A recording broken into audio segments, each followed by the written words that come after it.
welcome to Liftoff. I'm your host, Jeanniey Walden, and I've got a special surprise for you. Can you believe it? We've got the ladies from Chapel Hart here, and they are going to sing us a song way better than I did to open up this show. I don't know if we'll get any better than that. That was great. That was songwriting genius right there. I think we might have to recruit you as our official. Yes. I love it. Well, I have the boots for it, so I'm ready to go. I'm ready to go.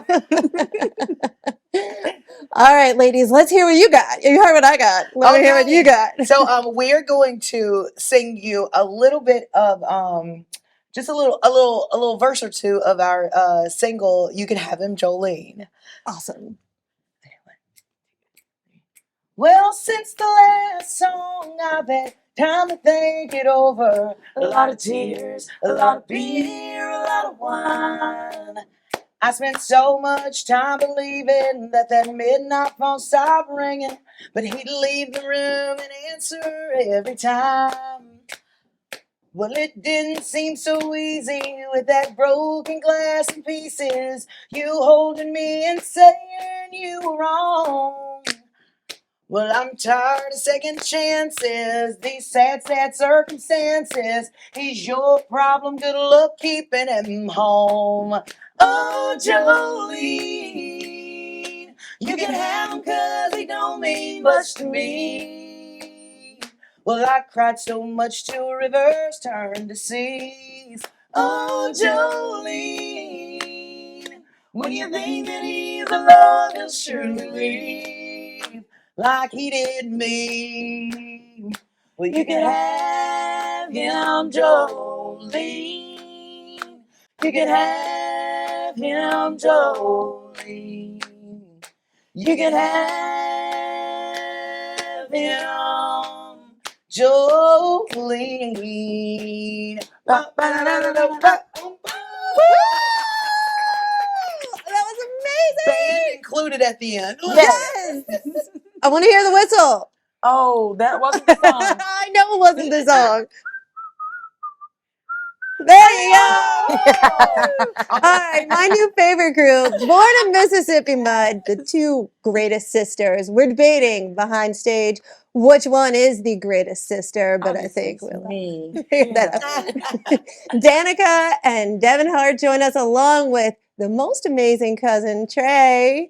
And ladies, tell us, what is it like being such breakout stars and spreading joy everywhere you go? Let me tell you what, it is a hard task to be joyful most of the time. Somebody But look, it's funny, I always say we're so mean to each other that we have so much love and joy to give to everybody else.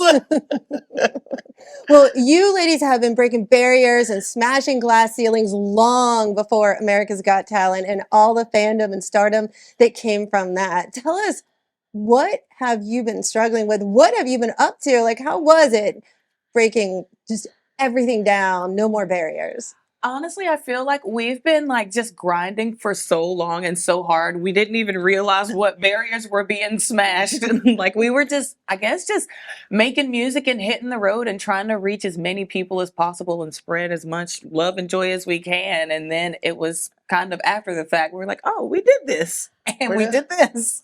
And on top of all the incredible things that you've done, the end of the day, you're all just real people, right? We were getting ready for this interview. We were talking about the things that matter: lip gloss, nail files, how to do your hair, and the fact that we all need to sit up straight when we're there doing you it. go. Yes, Yeah, yes. But all of your success came from just your insides out. From you did this all as independent artists. Everything you've done.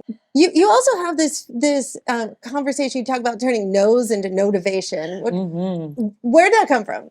Well, I feel like, especially like you say, we're absolutely independent. And sometimes like going and reaching out to people in the industry, it's like, okay, this is good, but try this. Or maybe we wouldn't say it like that. Or maybe you should be working with this person. And I feel like we've kind of mastered the art of like like finding an alternate route. It might not be the typical means to reach an end, but like, just carve another path to get there. Yeah, and I say we've had so many closed doors, and we have been told no probably more times than we can count. And we were somewhere, and we were talking to a group of students, and we were telling them just kind of sometimes it's rough, sometimes the journey's rough, and sometimes it gets hard.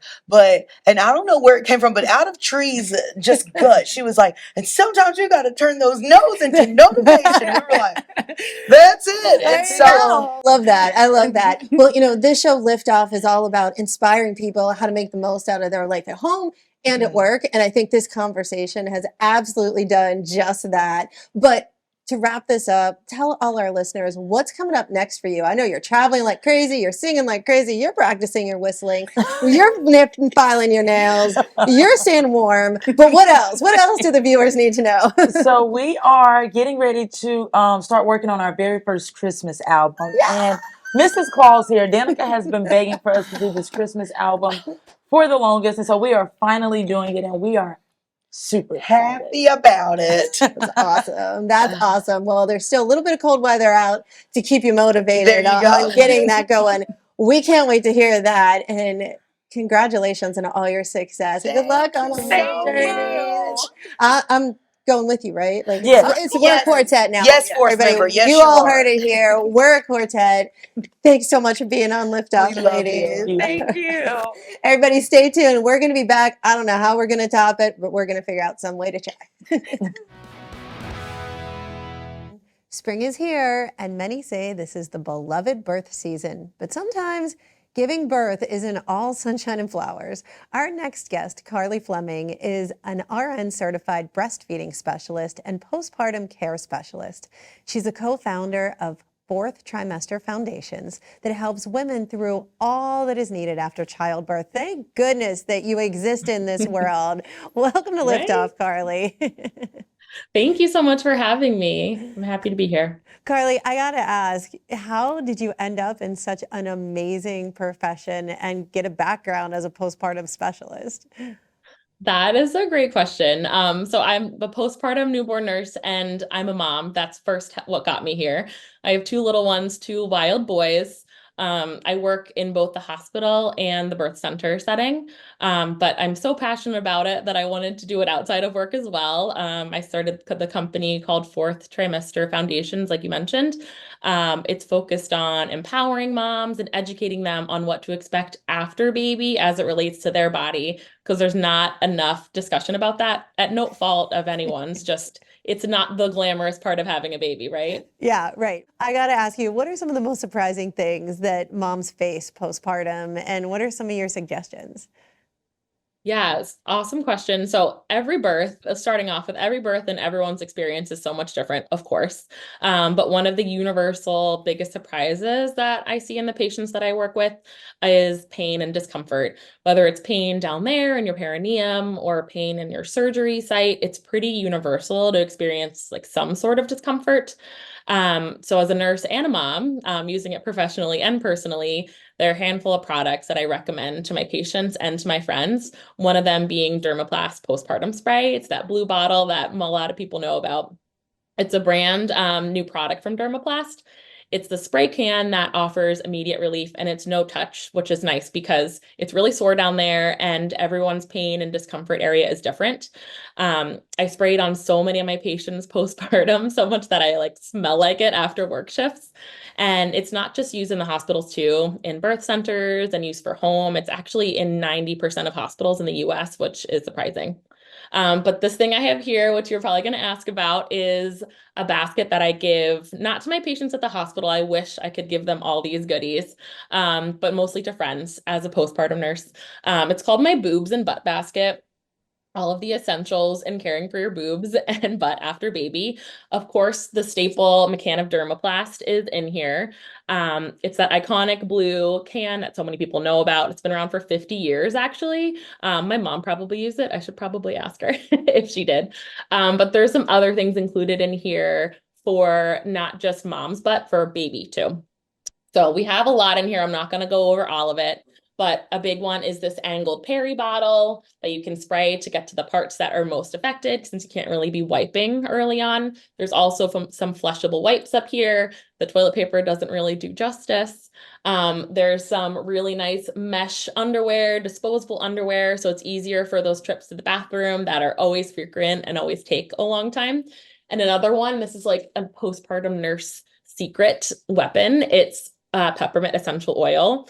And you just put a couple drops into the toilet, not on the skin, to make it easier to have that first pee after baby, because that's always very, very difficult to do, or like stressful. That is a basket full of goodies for sure. Yeah. Yeah. I know we're almost out of time, but really quickly, like top 3 tips you give new moms dealing with the highs and lows of motherhood. What are they?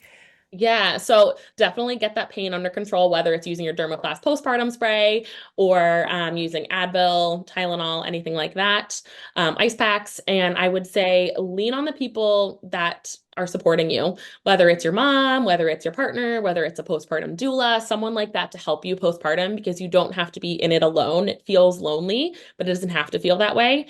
And also just listen to your body. Your body can tell you a lot of things, and being in tune with it, like listening to by getting rest and hydrating and all of those things is really important and key. Thanks so much for joining us on Liftoff. Yes, thanks so much for having me. All right, everybody, stay tuned. There's more after the break. Dr. Elijah Nichols is executive director and founder of 100 Black Trans Men and a transgender advocate. He combines his expertise in leadership development, AI technology, and conscious-driven content creation to drive change to advocate for racial, health, and education equity within the Black community. Dr. Nichols, we're so glad to have you here on Liftoff. I'm happy to be here. Thank you so much for having me. I'm grateful to be here. Thank you. Thank you. Well, International Transgender Day is visibility. Oh, let me try that again. Well, International Transgender Day of Visibility is a vital day for recognition and celebration. Can you share how this impacts the fight for transgender rights and visibility, and why it's important for both the transgender community and society as a whole to understand and appreciate this? Absolutely. So, Trans Day of Visibility helps reduce stigma, number one.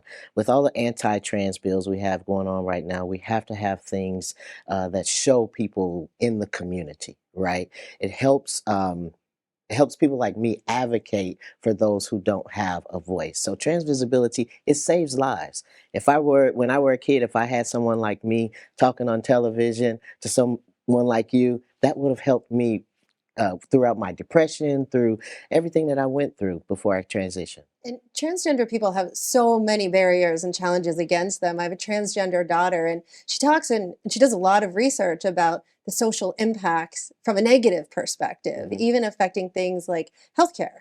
From your Yes. perspective, what's the most pressing health equity challenges facing the transgender community today?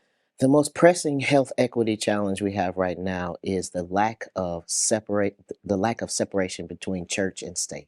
And what I mean by that is um, uh, there's a lot of things where people are taking religion and putting it into codification, into legislation that negatively impacts the transgender community. And so, what I advocate for is equity for all human beings, whether we're transgender, non binary, or cisgender. Wouldn't that be nice if the world could just be nice to each other? Absolutely. Yes. So talk about how you're doing this. Just is it through just social platforms like this, or what other efforts are you leading? So with 100 Black Trans Men, we travel all around the country. Right now we're in 12 states, right? So we have what's called health equity think tanks. Mhm. We work with a local politician, we work with local physicians, and local community-based organizations. And we talk about the disparities in health equity for trans and non-binary people. What that does is it brings the community together, and it helps us educate society on who we are and why health equity is important to everyone.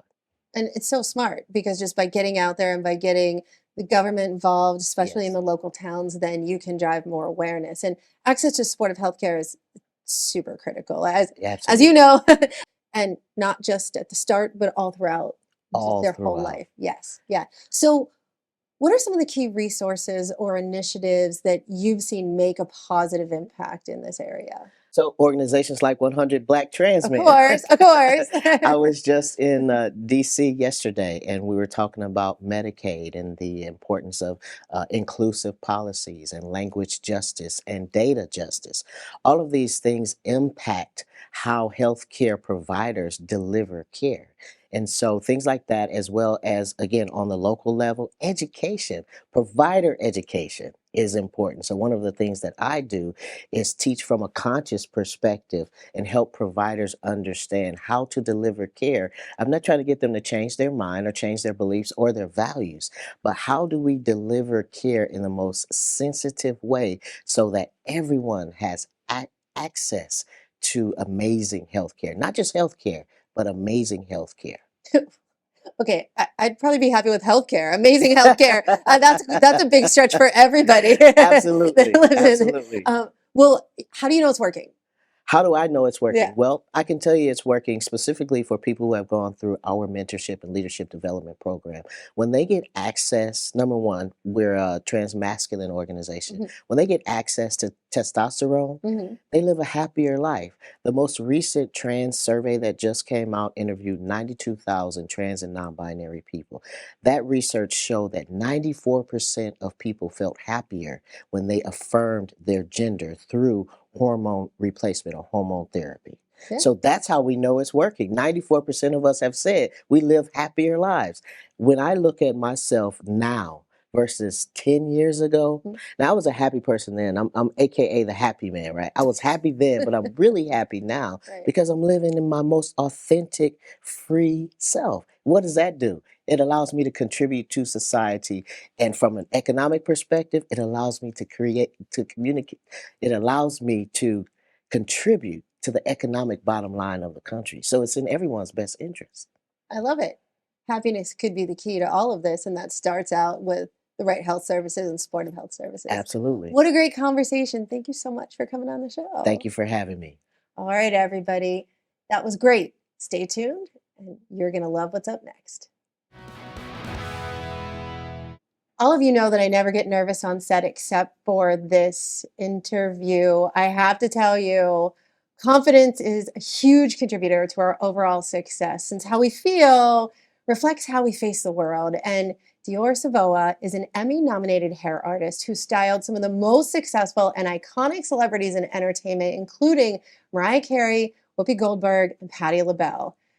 Dior, I'm so excited to have you here, but I'm feeling really paranoid about my hair right now, so I'm really nervous to have this conversation with you. Don't be. How much do you think hair impacts people's opinions of themselves?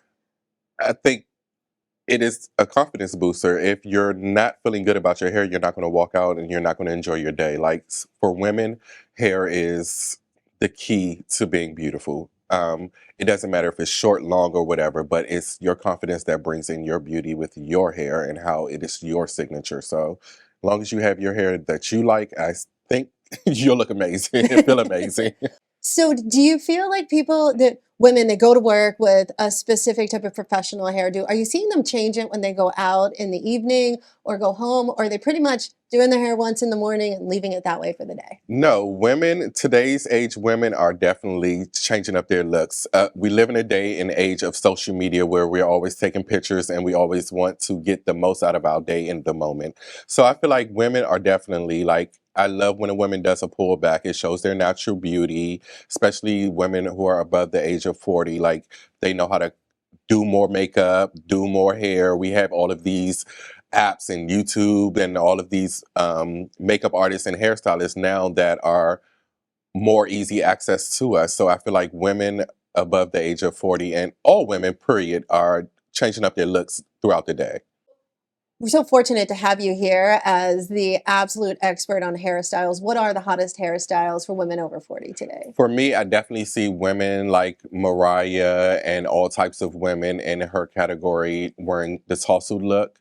And I love doing that look on her. Like it always brings out a youthful and it's timeless. Every woman decides to do this hairstyle. And from what I see is different variations of it. I'm also seeing women starting to be bold. Like recently, Beyonce just did a shoot where she had a mullet, and women are walking mullets now and doing things that are out of the ordinary. I'm seeing women even over the age of 60, 70 that's rocking pastel colors now and blue, pinks, and people are just experimenting more. I think COVID turned us all a little bit crazy, and we just want to live our life before we leave this earth. I love it. I love it. Well, this was such a fun conversation, and I appreciate it so much. It's really true. Like how your hair looks makes you feel more confident about who you are. And for everybody watching, whether you're at home or at work, do your hair.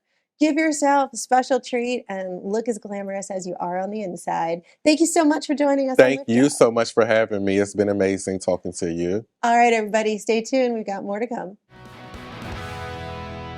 It was just recently International Women's Day. We're celebrating it the entire month here at Liftoff. We're so excited. We've got Christy Hunter Arscott. She's an award-winning advisor, speaker, and author of the book, Begin Boldly, How Women Can Reimagine Risk, Embrace Uncertainty, and Launch a Brilliant Career. She's joining us to help shift the narrative and empower women beyond confidence. Christy, thanks so much for being on the show. Thank you for having me. Such an interesting concept, everything that you're talking about in your book, and such a perfect time to talk about it. Perfect time of the year because it's International Women's Day / month. Yeah. But just a perfect time in our culture and society to talk about this topic. Tell me a little bit about why you wrote the book. So the main reason I wrote the book was I saw so many women wanting to be bolder and braver in their careers and lives, but struggling to make that leap, whether it be the inner critic, self-doubt, limiting beliefs. And what I realized was risk-taking is just like anything else. We just need a method to know how to do it. So I mentioned you wouldn't get into your car without learning how to drive, having a road manual, having a backup plan. Risk-taking is no different.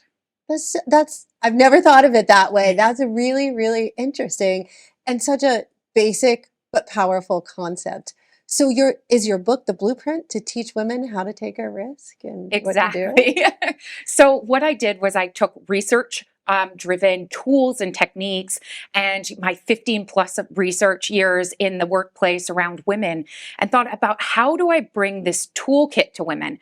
So I didn't write a book just to write a book. Yeah. I was like, these tools are great. How do I give them something that's actionable right now? And you've got some thoughts on the superwoman myth. Yeah. What are your thoughts on that? Because I have a funny story about that. Well, it's interesting because I see in popular media, particularly around International Women's Day, Women's History Month, there's a lot of glorifying of the superwoman, the super mom. And I don't necessarily think that does women any favors. I think we often celebrate women that do it all without asking why they have to. And are we glorifying these women, but then does that kind of at the expense of their own burnout? And are we saying they don't need support from employers or from their partners? So I think it could be really toxic. Yeah, it's so funny. So a million years ago, I was on an airplane and I fly all the time. I just had a baby though. And for whatever reason, the turbulence was really bad and I grabbed onto the seat. The very nice woman next to me was just chatting with me. She saw that I was a little concerned. And we had this lovely conversation about how does it feel to be a new mom and this and that and a working mom and everything else. And the plane lands and I'm thinking to myself, what a great conversation. And she hands me her business card. She said, I'm a psychotherapist. You might want to call my office. That was the last time I talked to anybody on a plane. And she goes, you have a superwoman complex. I think you got it from your mom. And I was just like, oh my God. So ever since then, I've always questioned exactly what you talk about and what you say is, why do we feel that we have to do everything and be everything to everybody? So you're so spot on with everything that you're talking about. It really, really hits home, but it was so funny. I'm just, oh my God. Now I sit on airplanes like this and people try and talk to me and I'm like, oh, I'm sleeping, sorry.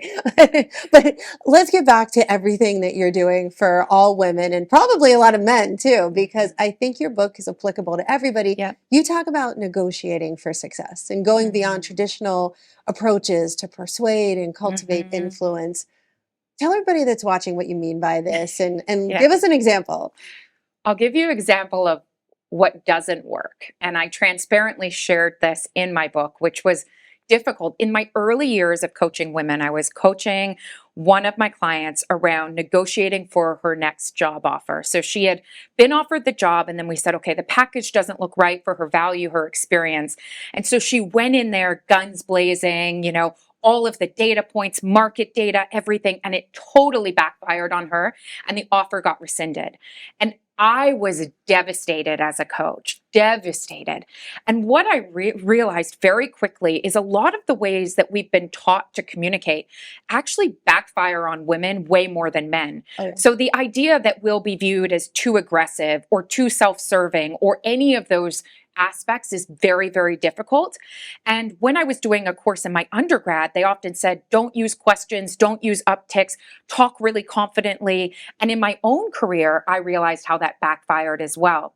And so what I've learned over the years is truly the power of questions and questions in negotiation. And there's been some amazing research by some scholars on this, but they haven't actually looked at the gender benefit. And I think the benefit of using questions and softer communication styles, for lack of a better term, in negotiation is even greater for women because they can navigate the gender bind of being persuasive and influential while not getting that backfiring. So it's often looking at with women like asking people, what would you do in my position? Yeah. I'm wondering if we could consider this. Yeah, that's really, it's fascinating. So Marilyn Monroe has this quote: "I don't mind living in a man's world as long as I can be a woman in it." Yeah. And that's always stuck with me as well, because it's funny that she realizes that it's like man's world, there's a boys club and everything else, but she's confronting the battle of the sexes in her own way by just her femininity and everything else that she did. What do you feel about, like, what is your advice on the best way to confront the battle of the sexes?